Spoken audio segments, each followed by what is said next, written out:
Bem, estamos de volta com o Argumento e agora a nossa conversa é sobre exportação de carne paraense. Está aqui conosco Daniel Freire, que além de diretor da Mercúrio Alimentos, é o presidente do Sindicarne, o Sindicato dos Produtores de Carne no Pará. Daniel, um prazer tê-lo aqui novamente. Muito obrigado, Mauro. Sempre um prazer. Nós tínhamos falado da última vez que quando saísse a primeira exportação, para a China especificamente, já que na nossa última conversa você reclamou muito que só exportava para países pequenos, não é? Aí, de repente, essa exportação para a China, a gente vai dar um pulo substancial, creio eu, né? Sem dúvida, Mauro, sem dúvida. Na realidade, a China ela é uma vitória para a sociedade do estado do Pará. O Pará, como a gente vinha falando e vem falando há muito tempo, ele tem 10% do rebanho do Brasil, e ele só exportava 6% da carne, 5% a 6% da carne exportada equivalente pelo Brasil. Então, você vê, tinha um gap aí, e principalmente em preço. A gente sempre teve esse diferencial, e aí, graças a Deus, a gente conseguiu levar essa demanda e essa diferença de tratamento que o Pará tinha, e conseguiu mostrar para o Ministério da Agricultura.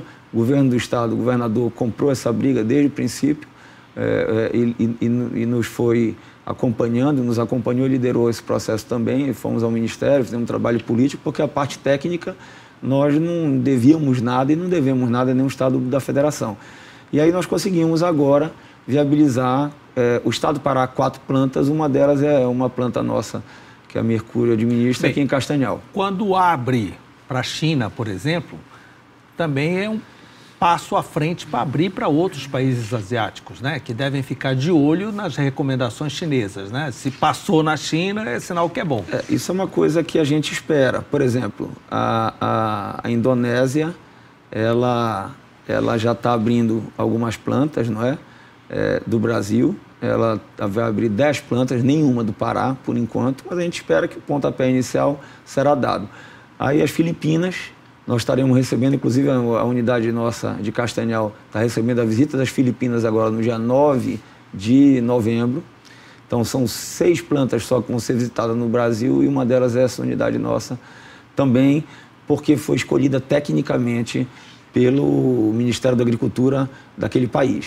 Então a gente também acredita nisso. E toneladas exportadas, Daniel, antes da China, quanto o Pará exportou? Por exemplo, ano passado, o que o Pará exportou? O Pará exportou, em 2017, o Pará chegou a exportar quase 90 mil toneladas de carne.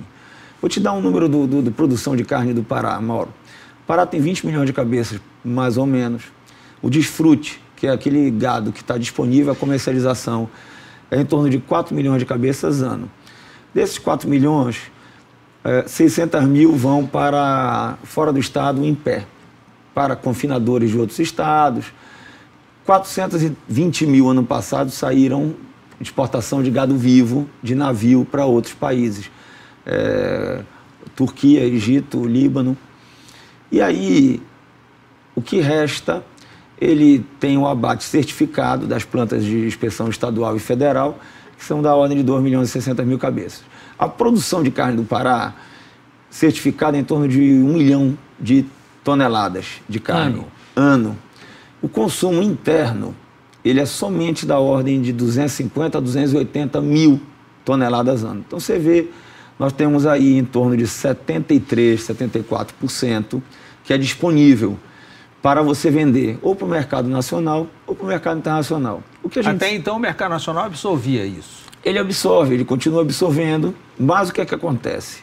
Para a gente colocar um quilo de carne no estado de São Paulo, por exemplo, que é o maior consumidor nacional... É mais caro do que você mandar para a China, isso você já explicou isso para nós. Já tinha dito isso naquele passado. Então, o que aconteceu? A gente consegue... Porque você, para mandar para São Paulo, é por estrada, em carro frigorífico. Isso. Para a China, vai de navio. Então, quando você manda de navio, você... Olha, aqui você gera emprego dentro do estado, você movimenta o porto, você movimenta todo o transporte interno, todos os estivadores e tudo mais. O custo dessa mercadoria para ser colocado na China, ele é melhor. Então, isso dá a chance para a gente remunerar o produtor rural E o mais importante, no caso da China, o preço que a China paga é melhor do que o preço que alguns São Paulo cortes sim, alguns cortes sim. Isso é momentâneo. Esse ano está melhor, no que vem pode estar pior. O que é importante é você ter a porta aberta para vender. A China, que carne é mais ou menos novidade, carne bovina no caso, eles fazem o diferencial de cortes? Eles sabem o que é filé mignon, o que é uma picanha? Sabem, mas eles não valorizam tanto. Por exemplo, o filé mignon, a picanha, a fraldinha, que são os cortes, vamos dizer, eleitos pelo brasileiro e pelo paraense, a picanha, a fraldinha, principalmente pelo churrasco, o chinês não leva, ele não valoriza isso. Então, para ele é tudo igual? É como se fosse tudo igual. Dianteiro, traseiro? Não... tem diferenciação de preço, mas não tão grande quanto os nossos aqui. Então, ele tem... Porque lá ele vai processar essa carne. Ele processa essa carne a maioria das vezes. Então, aqui, por exemplo, a demanda chinesa e, vamos dizer, o que eles são estritos é no processo. Eles exigem animais jovens, abaixo de 30 meses. Os animais têm que ter vários requisitos. Não pode ter tomado algum tipo de medicamento, tem uma lista enorme de medicamentos que você não pode. E eles fiscalizam isso? Fiscalizam isso através do Ministério da Agricultura, que ele tem uma parceria.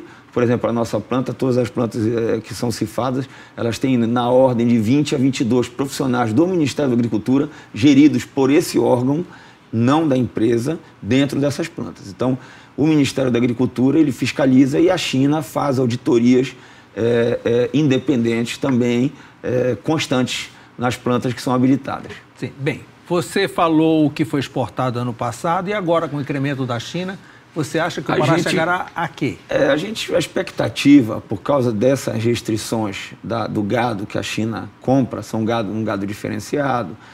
O Pará tem esse gado? Tem esse gado, já está produzindo, inclusive já exportou. E agora vai ficar focado nisso? Um foco é esse. Um foco é esse. Mas, por exemplo, a gente acredita que aí a China deve comprar do Pará mais umas 40 a 60 toneladas. Então, vamos dizer que a gente duplique a quantidade exportada do estado do Pará, mas que ainda é muito pequeno em relação ao que a gente produz. Então, a gente precisa buscar, de fato, mercado. Novos mercados. Novos mercados. Mas agora, com carimbo no passaporte, que já está na China, fica tudo mais fácil. Eu creio que sim. A sociedade está atenta a isso, o governo do estado está dando pleno apoio. Quem vai atrás desse mercado? Você, industrial, ou o governo brasileiro? Na realidade, o industrial, ele participa, o industrial exportador, ele normalmente participa de todas as feiras do mercado internacional. Você já tem uma cartela de clientes que já te compram. Por exemplo, Hong Kong já comprava muito o estado do Pará. Era o maior comprador. Depois virou o Egito. Então, a China, ela veio na sequência. Então, o industrial, ele tem o seu setor comercial muito atento a isso.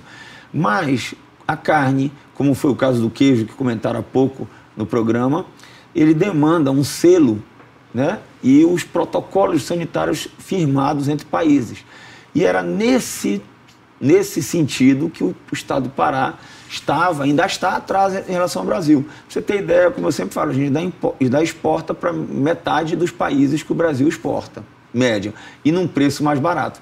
Com o advento da China, pode ser que a gente vá buscar isso que eu queria perguntar. Se é mais perto logisticamente, se a carne é mais barata, você chega na China com preço menor do que o que é exportado por São Paulo? Nós chegamos com preço competitivo, apesar de que, às vezes, o frete marítimo São Paulo-China é menor, porque lá ele tem um volume grande, a competitividade é grande. De containers que voltam para a China, o São Paulo importa muita mercadoria e devolve o frete mais barato, né?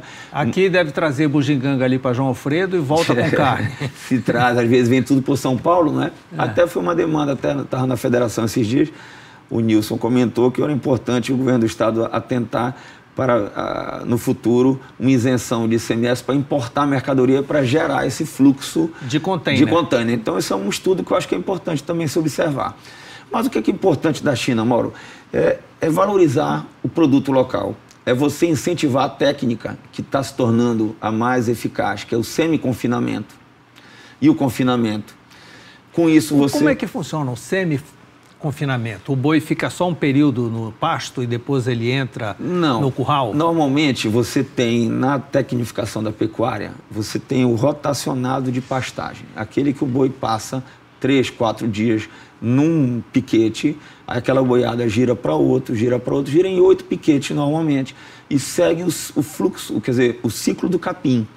E aí, como é o semi-confinamento? Nas áreas de descanso, você serve os animais, você serve ração. Então, para aumentar a produtividade daquele lote, você bota ração, 2, 3, 4 quilos por dia de ração para complementar o capim. Com isso, você tem um animal de melhor qualidade porque ele vai ser abatido mais jovem.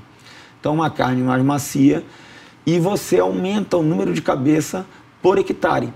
Liberando Daniel, mais...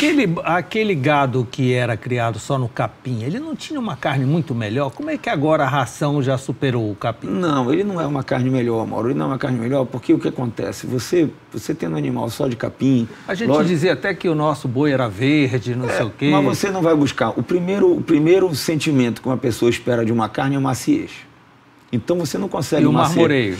O marmoreio, pois é. O marmoreio só consegue com o advento do tratamento da ração. Porque você de amido, para você gerar mesmo uma raça vagiú, para que tenha um marmoreio, precisa ter ração, para que ele marmorize, né, a carne. Então, por exemplo, a China, ela vai proporcionar ao consumidor paraense uma carne de melhor qualidade e com mais quantidade. Porque o que acontece? Como você tem esse mercado, o pecuarista... eu acho que ele vai... Você não está mandando para lá filé mignon, então fica tudo aqui. Fica tudo aqui. Picanha. Não, e outros cortes, porque você não consegue, por exemplo, da indústria. Vamos dizer que Pará produz 1 milhão de toneladas. Se nós vamos exportar 100 mil e o consumo é 250, você ainda tem aí um gap enorme para aumentar. E o que é que a gente imagina? Conforme você vai abrindo mercados mais sofisticados, você dá chance para o produtor rural para investir na pecuária e tecnificar. Vou te dar um exemplo, Mauro. Nós estamos passando por uma entre-safra muito grande no Brasil inteiro. O preço da arroba ficou muito alto esse ano, faltou produto, nós estamos vivenciando uma falta de produto momentâneo, mas isso não nos alardeia tanto, porque o que nós temos o sentimento é que o produtor rural está segurando as fêmeas, as matrizes, porque ele está enxergando que é um bom momento para ele aumentar o rebanho. Então, momentaneamente, essas matrizes que iriam para o abate... Com essa sua informação significa que o preço da carne vai aumentar? Não, ele já deu... Sempre, normalmente, essa época do ano, o preço da carne, não aqui, o preço da carne no Brasil e grande parte no mundo também, ele dá uma recuperada por causa da entre-safra.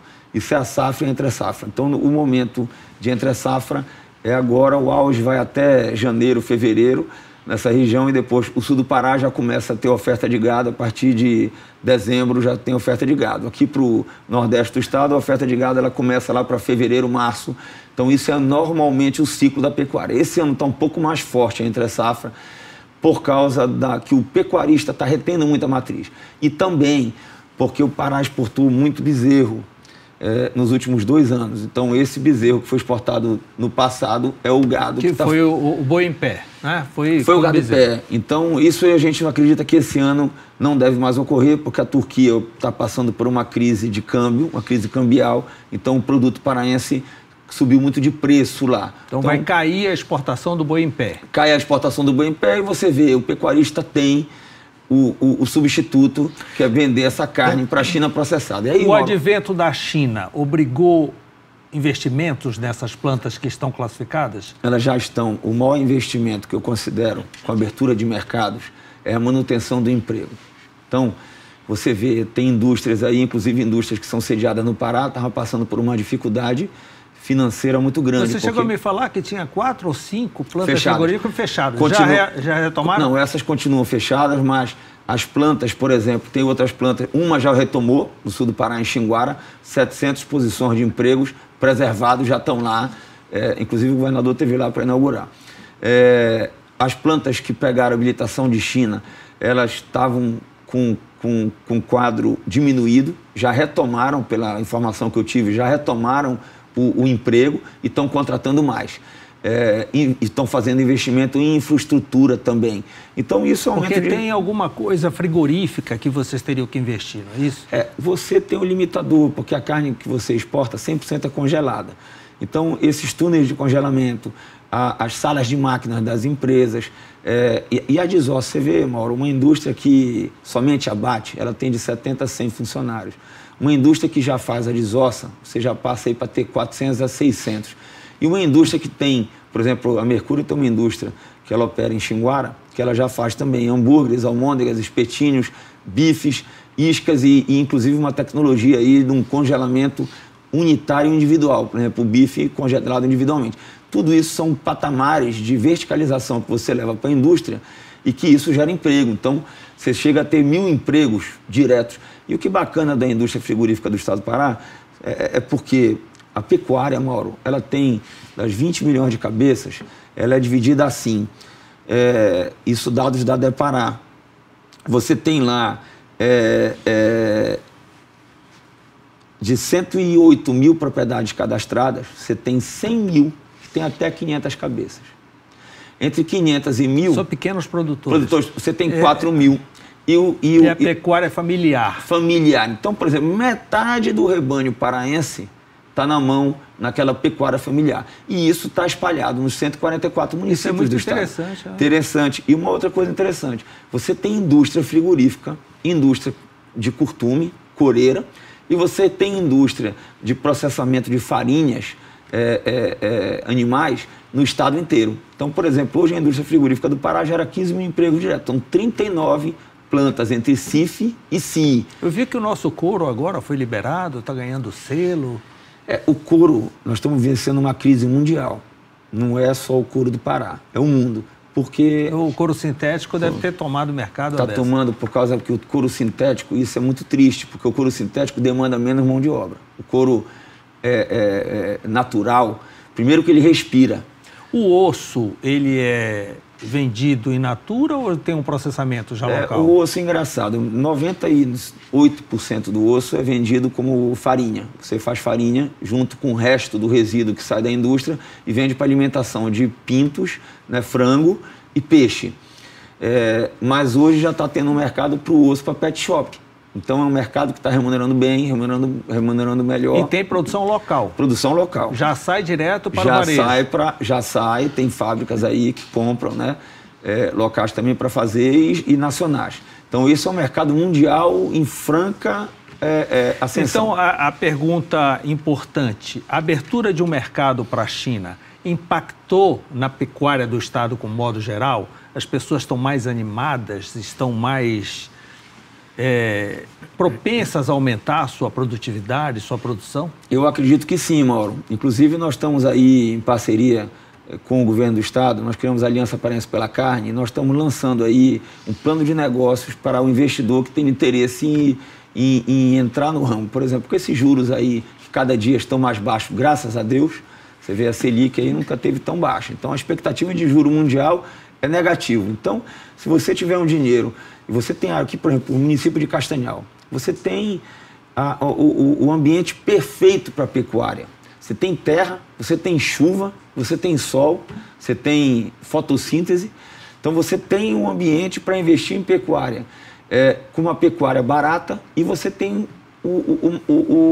vamos dizer, para completar esse modelo, você tem 4 indústrias frigoríficas no município de Castanhal.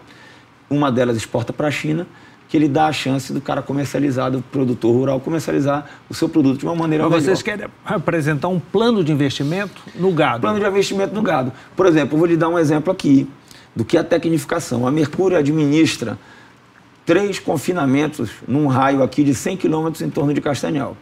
Então, nós já estamos com 9 mil cabeças confinadas. 9 mil cabeças confinadas. O que é isso? Tecnificação. Esses animais estão liberando pasto, liberando área de pastagem, e é tudo que todo mundo fala. É a tecnificação, é a produção sustentável. E aí é uma carne premium, né? É uma carne premium. Que é remunerada por isso, o custo de produção dela é maior e assim por diante, mas há remuneração para isso. A remuneração para isso, porque ela gera... Isso não tem nada a ver com China. Nada a ver com China, mas a China ela propicia isso, porque a China ela dá a chance para a indústria, primeiro, sobreviver da insolvência, porque o consumo interno de carne caiu bastante no Brasil nos últimos anos. Nós tivemos a concorrência aí do frango, do porco, do ovo, então nós temos que se reinventar na carne. O porco ele já chegou a cada 3 meses, 3 semanas e 3 dias, uma porca pare 20 porquinhos. E depois de 100 dias, esses 20 porquinhos são abatidos. O boi não pode ser diferente, nós temos que ir buscar essa tecnificação. Então, a China te dá a chance disso. Mas um boi substitui 40 porcos. Pois é, mas a gente tem que buscar... o porco é a proteína mais consumida do mundo, né? Sim, sim. Então, a gente precisa entender, precisa buscar. Então, por exemplo, a gente acredita que o Pará tem muita chance da gente duplicar o rebanho, entendeu? Sem utilizar mais área aberta. E uma coisa importante, quando você exporta carne, você privilegia a indústria que está estruturada. E a indústria estruturada é formal. Ela é formal, ela respeita o trabalhador, ela respeita o meio ambiente, ela respeita a questão fiscal, ela respeita, ela tem condição de sobreviver e desenvolver a região, não é? Sim, até porque uma exportação exige uma documentação muito forte. Não dá para brincar, né? Não dá para ser clandestino. Não dá, Mauro, não dá. Pra você ter ideia, uma indústria que atinge uma exportação de nível China, ela tem que ter lá, e a gente tem normalmente em torno de quase 50 colaboradores ligados só ao controle de qualidade. É uma coisa importante. E isso, pessoas treinadas. Você já começou a aprender mandarim? Não, isso é muito difícil, tem a turma aí que traduz, é mais fácil. Muito obrigado por mais essa conversa, boa sorte, e quando a gente alcançar esse patamar aí, lembre de continuar a nossa conversa. Estaremos juntos aqui, Mauro. Muito obrigado mais uma vez aí por nos atender e nos receber aqui no seu programa. Obrigado pela entrevista. Obrigado pela sua companhia. Nós estaremos de volta na próxima segunda-feira no mesmo horário. Tchau.